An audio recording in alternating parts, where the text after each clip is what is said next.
You've been surrounded by ancient teachers your entire life, but you've mistaken them for decoration. They've stood quietly in corners, lined your gardens, graced your balconies, and softened the edges of your daily life. You've watered them, trimmed them, maybe even spoken to them in passing, yet never realized they were speaking back. According to Thoth, the Egyptian keeper of knowledge and divine balance, plants are not mere greenery. They are conscious emissaries of the universe, each carrying a unique vibrational signature capable of harmonizing the human soul. 7 in particular: sage, lavender, aloe vera, basil, peace lily, rosemary, and snake plant were considered sacred allies in the ancient temples. They were placed with intention, not as ornament, but as living keys to the hidden architecture of your being. This is the knowledge that temples once guarded, whispered only to initiates, and it's been growing in plain sight at your doorstep. Thoth taught that plants do not communicate through words, symbols, or written language as we know them. Their speech is older than civilization, older than humanity itself. It is the language of vibration. Every leaf, stem, and root hums with a frequency, and those frequencies interact with your own energetic field in ways you rarely notice, but always feel. It's why certain places feel lighter when you step into them, why some rooms feel suffocating until a plant is introduced, why the smell of crushed rosemary or blooming lavender can shift your mood in seconds. This is not poetic exaggeration. In the mystery schools of ancient Egypt, initiates were trained to sense the tone of a plant's presence, the way a musician recognizes the pitch of a note. You are surrounded by a choir of green voices, each one tuned to a precise role in the harmony of life. Science, in its slow and clinical way, is only beginning to confirm what was common knowledge in the temples. Studies show plants respond to human presence, altering their bioelectrical activity when you approach. They emit measurable fields, subtle energies that can influence your emotional state, stress levels, even the rhythm of your heartbeat. But while modern research uses sensors and charts to capture fragments of this truth, Thoth's teachings went deeper. Plants were understood as conscious partners, capable of aligning the human soul with universal order if approached with reverence. The question was never, do plants feel? But rather, do you feel enough to hear them? The language of plants is not heard with your ears, but with your being. Spend time with them and you'll start to notice it. A sense of grounding when sitting beside a peace lily, the clarity of thought after inhaling the scent of fresh basil, the subtle release in your chest when sage fills the air. This is the conversation Thoth spoke of, an exchange of energy that bypasses the mind and speaks directly to the spirit. And yet, in a world that trades the sacred for the synthetic, most have forgotten how to listen. The connection has been severed by convenience, by plastic replicas and sterile interiors, by treating plants as decor rather than as allies. Some truths are too potent, too easily distorted, to be scattered freely into the noise of the modern world. That's why there are teachings about plant consciousness and spiritual science that we share only inside our free newsletter, Insights Academy. It's where we go deeper than YouTube will allow. And right now, you can also receive a copy of the Kybalion, a timeless, hermetic text, for a limited time. Just click the link in the description and enter your email before this window closes. Thoth warned that when humans stop listening to the green world, they begin to drift out of harmony with the greater song of the universe. Disconnection breeds imbalance in the body, the mind, and the collective spirit. But when you re-enter that dialogue, something changes. The air feels alive, your inner state softens, and you begin to sense patterns in your own life that were invisible before. You remember that you are part of a web, not a lone thread, and the plants remember you too. This is the starting point, the tuning of the instrument that is your soul, preparing it for the 7 allies that can restore your harmony. Without learning this language, the rest is just noise. In the temples of ancient Egypt, sage was never simply a plant. It was a gatekeeper, a purifier of spaces and souls, a constant presence in the rituals designed to align the initiate with higher truths. The air thick with its smoke was not meant to mask odors or create atmosphere, but to cleanse the invisible architecture of a place, to sweep away the stagnant currents that cling to walls, objects, and people like unseen dust. Thoth described sage as a plant of transition, capable of resetting the vibrational field, so that what is heavy, chaotic, or corrupted can no longer find a foothold. In the presence of sage, falsehoods weaken, and truth is given room to breathe. This is why the priests burned it before important ceremonies, before speaking the names of the gods, before passing between the outer world and the sanctum, where higher knowledge resided. To modern eyes, the curling trails of smoke may seem symbolic at best, superstition at worst, but the act of burning sage is far more than ritual theater. Science now recognizes that it releases compounds with antibacterial and antimicrobial properties, purifying not only the spiritual space, but the physical air itself. The ancients understood this intuitively, but they went further. They knew the smoke carried the plant's vibrational signature throughout the environment, saturating it with an energy that recalibrated the human aura. This is not the cleansing of the body alone. It is the cleansing of the energetic lens through which you see and experience reality. Sage has a way of stripping away the residue you didn't know you were carrying. Walk into a room where tensions have flared, arguments have been fought, or grief has lingered, and you can almost taste the heaviness.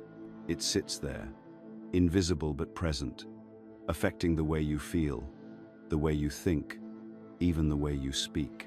Burning sage in such a place doesn't just neutralize the bacteria in the air, it neutralizes the psychic imprints left behind.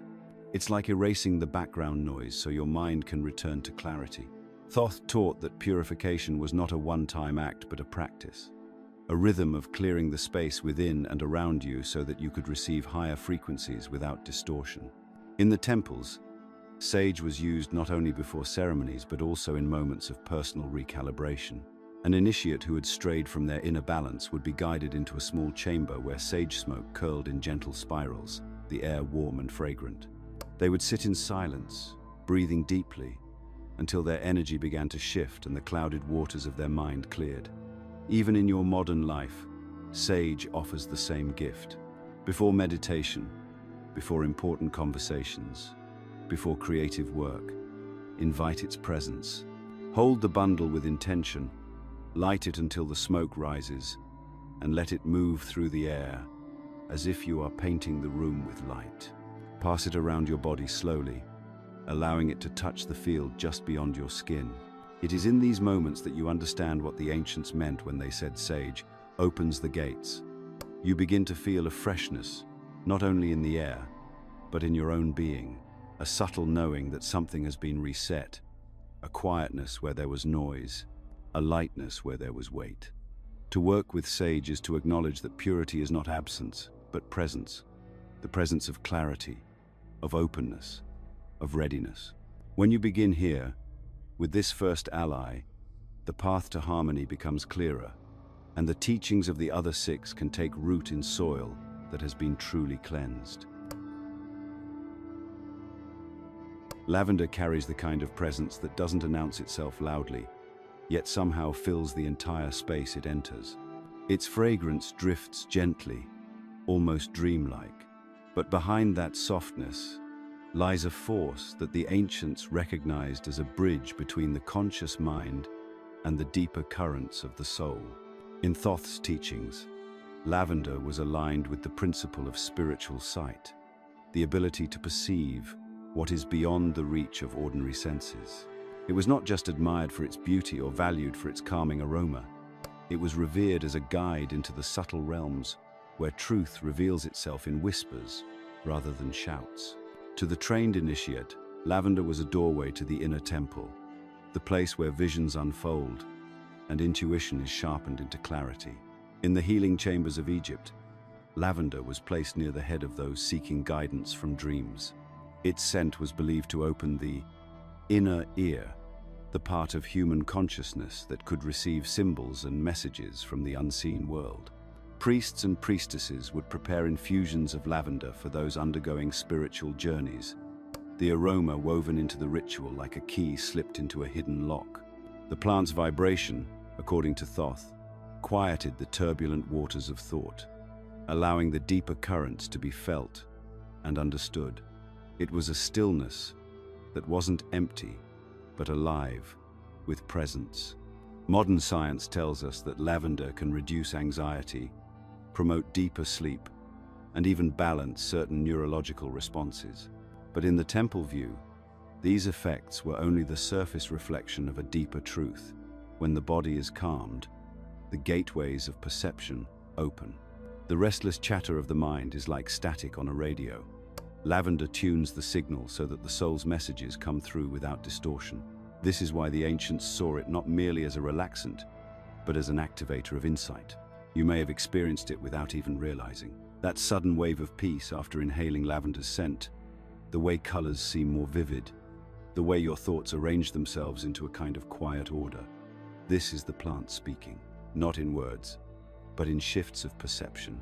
Spend enough time with lavender, and you'll notice that your dreams become more detailed, your hunches more accurate, your awareness of subtle patterns sharper. This is not coincidence. It is the result of aligning your own vibration with one that has been cultivated over millennia to open the inner vision. Thoth warned, however, that insight without grounding can be as dangerous as blindness. Lavender, for all its softness, is precise in its purpose. It prepares you to see, but it does not decide what you do with what you see. The responsibility remains with you. This is why it was often paired with other plants in temple work, creating a balanced field in which revelations could be received without overwhelming the seeker. To work with lavender today is to invite its gentle yet potent guidance into your life. Place it by your bed to influence your dreams. Use its oil before meditation to deepen your practice, or simply sit beside it in quiet presence, letting its fragrance move through you like a slow, deliberate breath. Over time, you may find that moments of clarity arrive more often, that your intuition feels less like a guess and more like a knowing. Lavender doesn't force the vision. It reveals the conditions where the vision can arise naturally. In this way, lavender becomes not just a plant, but a companion on the path, a teacher that reminds you that insight is not always a flash of lightning. Sometimes it's the slow lifting of the morning mist, revealing the landscape that was always there, waiting for you to see. In the eyes of the modern world, aloe vera is a plant of practicality, a soothing balm for burns, a healer of skin, a staple in countless cosmetic bottles and health products. Yet in the ancient temples, its significance went far beyond the physical. Thoth spoke of aloe as a guardian spirit, a sentinel stationed at the threshold between worlds. It was not just placed in healing chambers for its medicinal qualities, but at gateways, doorways, and sacred perimeters to hold the integrity of the space. Where sage purified and cleared, aloe anchored and fortified. Its very presence declared, nothing unbalanced, nothing hostile, nothing false may enter here. The leaves themselves tell you something of its nature. Thick, resilient, and lined with a subtle armor of serrations, aloe holds within it a cooling, luminous gel, a storehouse of life force, drawn patiently from sun and earth. The ancients saw this as a symbol of its power, strong without aggression, firm without rigidity, nourishing without submission.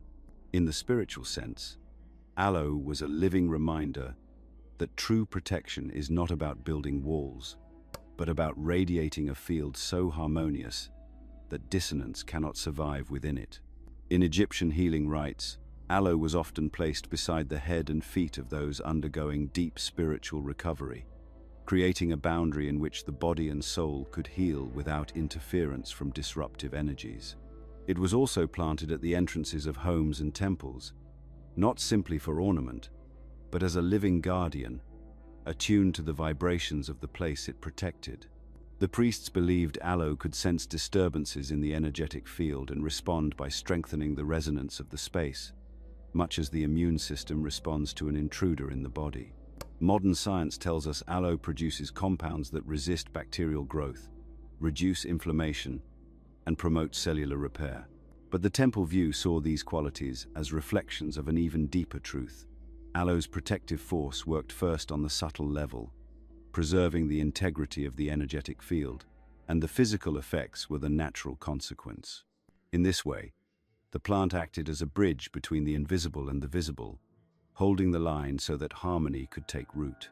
You may have noticed, even without thinking about it, how the presence of aloe shifts the feeling of a space. There is a steadiness to it, a quiet assurance. Sit near it for a while, and you may feel your own energy settling, your edges softening, your core strengthening.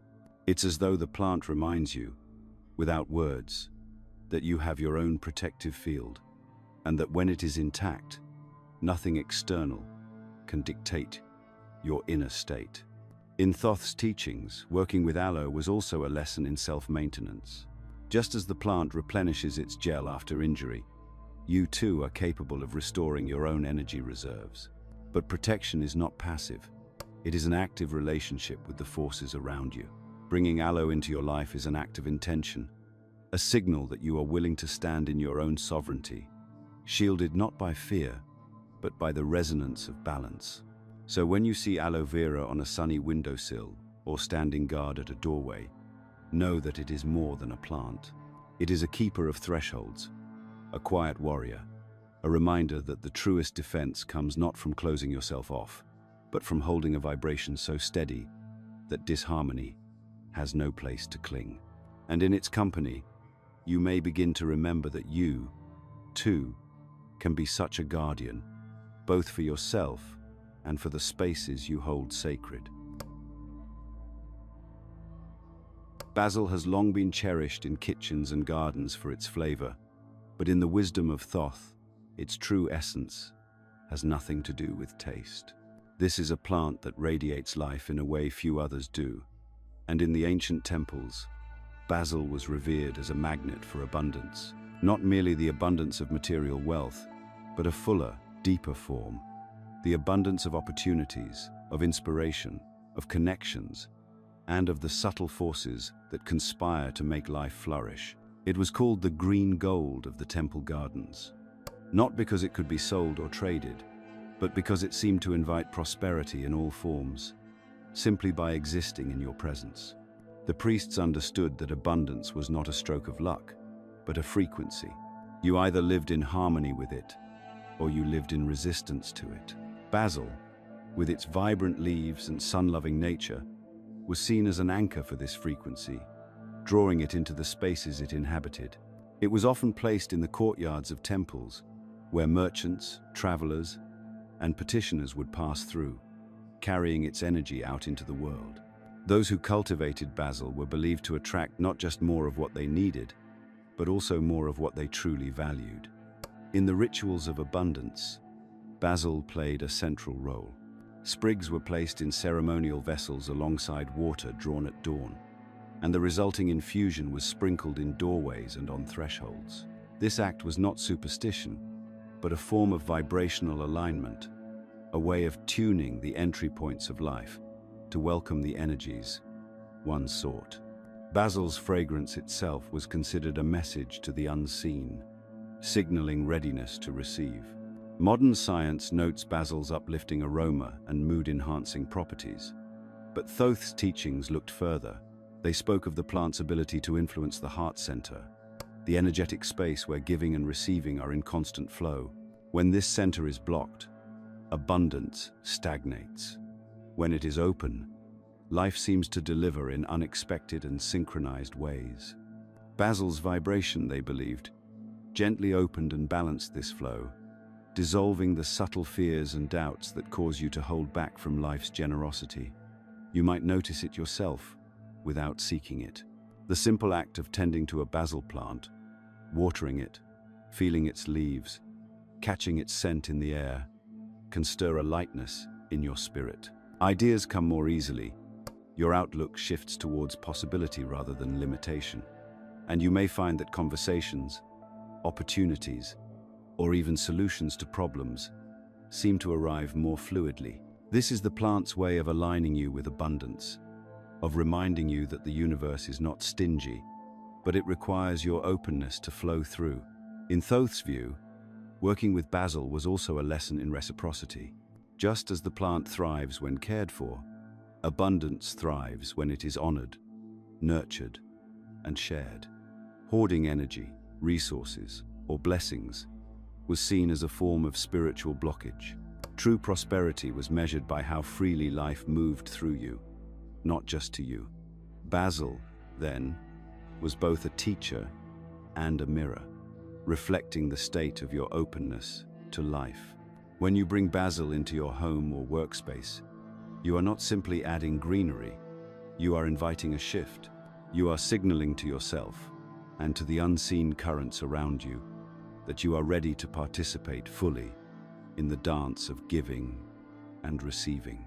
And as its leaves reach towards the light, basil will quietly, persistently remind you that abundance is not something you chase, it is something you choose to live in. The peace lily, with its graceful white blooms rising like gentle banners of truce, was seen in the temples not merely as an ornament, but as an instrument of harmony between people. Thoth described it as a keeper of equilibrium, a plant that could smooth the currents of discord and restore the subtle threads of connection when they had frayed. In the context of relationships, whether between friends, lovers, family, or communities, the peace lily was a living mediator, quietly working to bring balance where energies had become uneven or strained. In the ancient healing precincts, peace lilies were placed in spaces where councils met, where disagreements were resolved, and where vows were exchanged. They were not chosen for beauty alone, but for their ability to hold a neutral, steady field, a kind of vibrational anchor that allowed truth to surface without the distortions of ego or emotional turbulence. Thoth taught that conflict rarely arises from malice alone. More often, it is the result of energies out of alignment, of voices unheard, or intentions misunderstood. The peace lily, with its calming resonance, created an environment where listening was easier, where the desire to understand could grow stronger than the need to be right. The plant's physical form reflects its role. Its white bloom, cupped like a vessel, was seen as a symbol of receptivity, the ability to hold space for another without judgment. Its deep green leaves, broad and strong, suggested the grounding necessary for true connection. Together, they embodied the two essential qualities of balanced relationships: openness and stability. The ancients believed that by simply being in the presence of a peace lily, one's own energy would subtly mirror these qualities. Modern studies have shown that peace lilies are powerful air purifiers, removing toxins and improving the quality of the environment. While this is valuable in itself, the temple perspective saw it as an outer reflection of its deeper work, cleansing the emotional air between people. In spaces where tensions have built up, the peace lily seems to absorb and diffuse it, much as it absorbs impurities from the physical atmosphere. You may have felt this effect without naming it. A room with a peace lily often feels quieter, calmer, somehow safer to speak in. The plant doesn't erase disagreements, but it creates the conditions for resolution to take root. It softens the invisible barriers that make us defensive, inviting a gentler form of communication. Thoth often emphasized that reconciliation is less about forcing agreement and more about restoring the flow of connection, something the peace lily excels at supporting. To work with the peace lily is to invite its qualities into your own interactions. Place it in the rooms where important conversations happen, or where people tend to gather. Care for it attentively, for as with all the sacred plants, the relationship you form with it deepens its effect. Notice if, over time, you find yourself more willing to pause before reacting, more curious about another's perspective, more anchored in patience than in the impulse to control.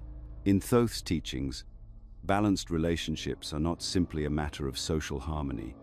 They are a cornerstone of spiritual harmony. The peace lily reminds us that we are not isolated beings navigating life alone, but part of an intricate network of connections, and that our own equilibrium is reflected in the way we nurture those connections. When its white blooms open in your space, it is as though a quiet voice says, "Here, in this place, may all who enter find balance again." There is a sharpness to rosemary's scent that seems to cut through the haze of distraction, as if each breath clears away another layer of forgetfulness. In Thoth's teachings, this was no coincidence. Rosemary was known as the plant of remembrance, not merely for aiding memory in the mundane sense, but for awakening the deeper memory of who you truly are and why you came into this life. It was believed that, over the course of living, the soul can become clouded by the weight of experiences, beliefs, and illusions that are not its own. Rosemary, with its vibrant energy and piercing fragrance, was said to strip away that fog, reconnecting the seeker to their original purpose. In the ancient temples, rosemary was used in rites of initiation, particularly for those who had completed a cycle of learning and were about to step into a higher role. Before passing through the temple gates into a new chapter of service, initiates would inhale the essence of rosemary, sometimes in the form of burning sprigs, sometimes infused into sacred oils. This was not ritual for ritual's sake. It was a recalibration of the energetic field, a moment to anchor the initiate in the clarity of their path, so they would not be swayed by the distractions and temptations of the outer world. The plant's needle-like leaves were seen as symbolic spears of truth, precise and unwavering, cutting directly to the core of what mattered. To the ancients, rosemary's form carried the message that true remembrance is not about dwelling on the past, but about holding steady to the inner compass that points towards your soul's highest direction. Its fragrance, sharp yet uplifting, was thought to awaken dormant strands of consciousness, the parts of you that still remember the agreements you made before entering this life. Modern research confirms rosemary's benefits for memory and mental clarity, showing it can enhance cognitive performance and alertness. But Thoth's view extended this to the spiritual.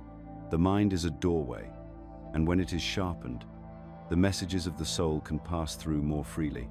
Forgetfulness of divine purpose is not simply a mental lapse, it is a spiritual disconnection. Rosemary's gift lies in helping to bridge that gap. You may have felt its influence in simple, everyday ways. A sudden focus after brushing against its leaves, a shift in mood when cooking with it, a spark of inspiration while tending it in the garden. These moments, though small, are glimpses of what rosemary offers when approached with intention. Work with it deliberately, and you may find that your priorities shift, distractions fall away more easily, and your path feels less tangled. In Thoth's teachings, remembrance was not an intellectual exercise, but a state of alignment. To remember your purpose is to feel it, to live from it, to let it inform your choices without the constant need to question them. Rosemary's vibration calls you back to this state, not with force, but with an insistence that feels both comforting and invigorating. It is as though the plant whispers, "You have not forgotten. You've only been looking in the wrong direction. Here, look again." Place rosemary where you will encounter it often.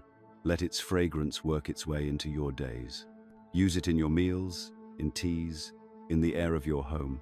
Each interaction is an opportunity for it to do its quiet work, peeling back the layers of noise until you can hear, once again, the steady pulse of your own soul's calling.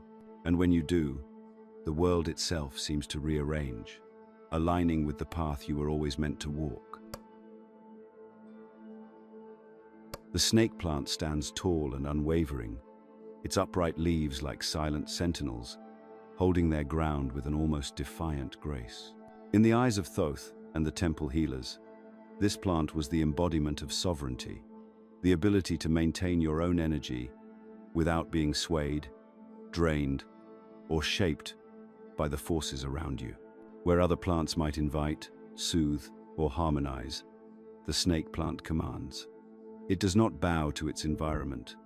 It shapes the environment simply by being there. This quality made it invaluable in sacred spaces where the integrity of the field had to be preserved at all costs. In the temples, snake plants were often positioned at the perimeters of high-energy chambers or meditation halls, forming what the priests called a living wall of sovereignty. These plants acted as both guardians and reminders. No one could enter the space without bringing their own energy into alignment. They were not there to absorb or transmute the imbalance, as sage might, but to create a clear, uncompromising field that left no room for distortion. In this way, the snake plant was seen as a teacher of boundaries, not the brittle kind built from fear, but the steady kind born from self-knowledge. Its physical form mirrored its purpose. The rigid leaves reach skyward with an unbroken vertical line, symbolizing the alignment between earth and the higher realms. Each leaf stores water, allowing the plant to thrive even in scarcity, reflecting the truth that sovereignty means being self-sustaining, able to nourish yourself from within rather than depending entirely on external supply. In Thoth's words, sovereignty was the state in which you remain whole in the presence of all things, untouched by what does not belong to you. The snake plant was a living embodiment of that truth. Modern science notes its ability to produce oxygen even at night, purifying the air while other plants rest. To the ancients, this spoke of its vigilance. It did not cease its work when the world went dark, just as the spiritually sovereign individual maintains their inner light, regardless of the circumstances. It was not a plant that demanded constant tending, yet the care it did receive deepened its bond with those who lived alongside it. You may notice that simply having a snake plant in your space changes the atmosphere in subtle ways. There is a firmness to it, a presence that seems to steady you when your own energy wavers. Spend time near it, and you might find your thoughts becoming clearer, your sense of self sharper. It does not coddle or comfort. It challenges you to stand as it stands, upright, clear, and rooted in your own truth. In Thoth's teachings, to work with the snake plant was to enter into a pact. It would hold its field unwaveringly, but you had to be willing to do the same. It was a plant for those who sought mastery over their own life, who no longer wished to be at the mercy of emotional tides, collective moods, or the projections of others. Sovereignty, after all, is not isolation. It is the ability to engage fully with the world without losing yourself in it. Bring the snake plant into spaces where you need clarity and unshakable presence. Place it where you make important decisions or where you feel your boundaries are most often tested. Let it be both shield and mirror, showing you that strength is not about pushing back, but about holding your own center so completely that nothing can push you off it. And as its tall green blades reach for the light, remember, your sovereignty is not something to be granted by another. It is already yours, waiting for you to stand in it. When the 7 sacred plants of Thoth are brought together, sage, lavender, aloe vera, basil, peace lily, rosemary, and snake plant, something extraordinary happens. Alone, each plant holds its own field, offering a singular gift to the soul. But in unison, their energies weave into a living mandala, a pattern of vibration that harmonizes the human spirit with the cosmic order itself. This is not poetic embellishment. The ancients spoke of it as a precise spiritual technology. The arrangement was never random. Sage in the east for purification, lavender in the west for insight, aloe at the thresholds for protection, basil in the heart of the space for abundance, peace lily at the gathering point for relationship balance, rosemary at the entry to awaken purpose, and snake plant forming the outer boundary for sovereignty. Together, they created what Thoth called a green temple, a space in which the human soul could remember its place in the great design. To stand in such a mandala was to feel the body soften, the mind quieten, and the inner senses awaken. It was as though the plants were speaking in a language you had always known but forgotten how to hear. Modern observers might dismiss it as the simple pleasure of being surrounded by greenery, but those who have experienced it understand the shift is not merely emotional, but energetic. You leave the space not just feeling different, but being different, clearer, lighter, more aligned. The wisdom of the mandala lies in its integration of the seen and unseen.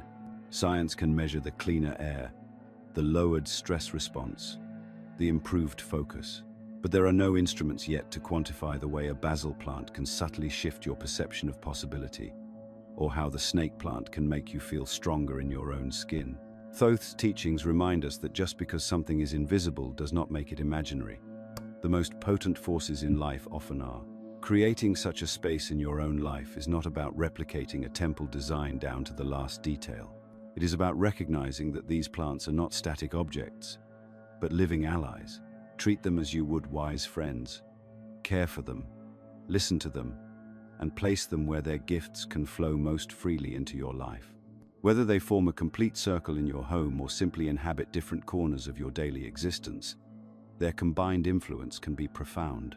It is easy, in our modern pace, to dismiss the subtle for the urgent, to overlook the quiet for the loud. But the plants will wait. They are patient teachers, steady in their work, asking only that you notice them and allow their presence to matter. And in doing so, they will help you remember that harmony is not a distant goal. It is a living state, accessible in the very moment you choose to align with it. The invitation is simple. Bring them into your life, not as decoration, but as partners in your spiritual journey. Let them speak in their silent language, and you may discover that the answers you've been searching for have been growing quietly at your side all along. And if you want to go deeper into the ancient plant wisdom that I can't share here, join the free Insights Academy newsletter in the description. You'll also receive a copy of the Kybalion for free, but only for a limited time. Don't miss it. Knowledge like this has a way of disappearing when ignored. If this video resonated with you, let us know by commenting, "I understood it."